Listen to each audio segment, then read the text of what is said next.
Posture. Let's talk about posture.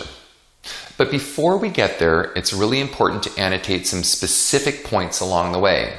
And those points are this. The first thing, I will never, ever ask you to do anything unnatural or feel unnatural with your voice. In fact, I'll ask you to do things more natural, or things where once you've embedded a certain good quality or a good healthy technique, your voice will gravitate towards the path of least resistance and want to do what I'm about to show you. The second thing is I'm not going to throw a bunch of random things at you. First, we're going to talk about posture, and then we're going to talk about head voice, and then we're going to talk about this, blah, blah, blah, and leave it up to you, to your own devices, and try to figure out the treasure map or the road map to how this all works, because there's a very specific sequence. And very few people understand this. In fact, in 30 years or over 30 years and spending over $1 million on my voice with some of the world's greatest vocal coaches, it was a lot like Western medicine. You go to an endocrinologist and you learn about the endocrine system, and you say, okay, he's taught me this. Or you go to a cardiologist and you learn about your heart, or you go to an ENT and you learn about ears, nose, throat, and all these different things.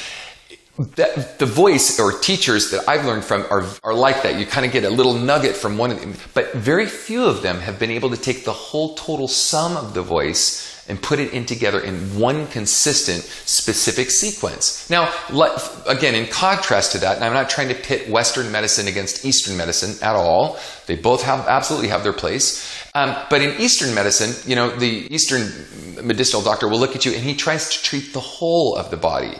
Now, as he looks at the whole of the body, he looks at your tongue, he looks at your eyes, he looks at your this, your glands, your whatever.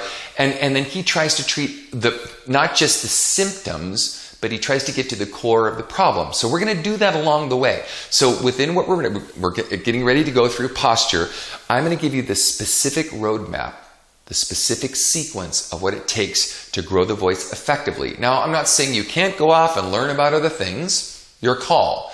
But let me give you an example of this really quickly.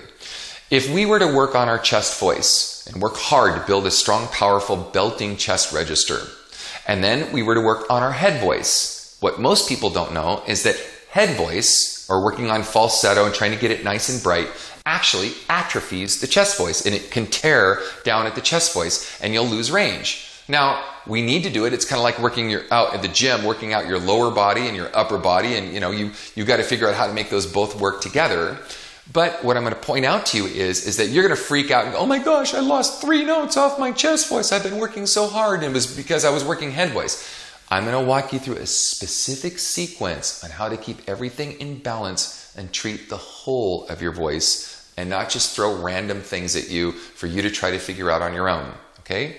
And I hopefully will cover most of everything that you are interested in. And if I don't, in fact, I have within the Academy itself, we're going to actually start to do that and take questions and whatever you've got going on. We've got the singers forums and so forth. But let's get on to posture. So posture, you want to sit completely straight up, almost like there's a stick in your back. Now, by the way, I'm sitting down, and you can lose up to 30% of your support sitting down, and 30% of your strength sitting down. We're going to get to that when we talk about support. But I'm sitting on a chair right now, so I want to go through this with you. We don't want to get our spine tipped in any direction. In fact, you'll notice that if you're doing your scales, let's say you're leaning over your computer and you're trying to go, la, la, you're going to notice you lose a lot of strength in the abdomen, and a lot of funky stuff starts to happen, and then you start compensating in wrong ways to try to compensate for what the real core issue, which was your initial thing, which is sitting up straight. Now, let's face it. Let's be honest with ourselves. If we're on stage or we're doing, something that is active, we're not going to always be able to keep super straight. I get that. No problem. But if we train it that way, then the body can absorb the shock or the hits, the punches that life throws at us in order to be able to maintain good vocal health, and we'll know how to stay on track. So we don't want to get our spine tipped. We don't want to look up at the ceiling, because in your trachea, it cuts off oxygen. And a lot of people think the notes are on the ceiling, and they'll go, la, and they'll look at the ceiling like that, and they'll get their air supply cut off. La, instead of la, looking straight on, keeping everything straight on, and trying the least amount of movement as possible. So again, now, posture, straight up, don't tip the spine in any direction, And we're going to talk about rib cage expansion and some other things that will help you understand how this all works and what I call the snap of air that's going to help you control this to build a great, powerful breath. Okay, let's continue.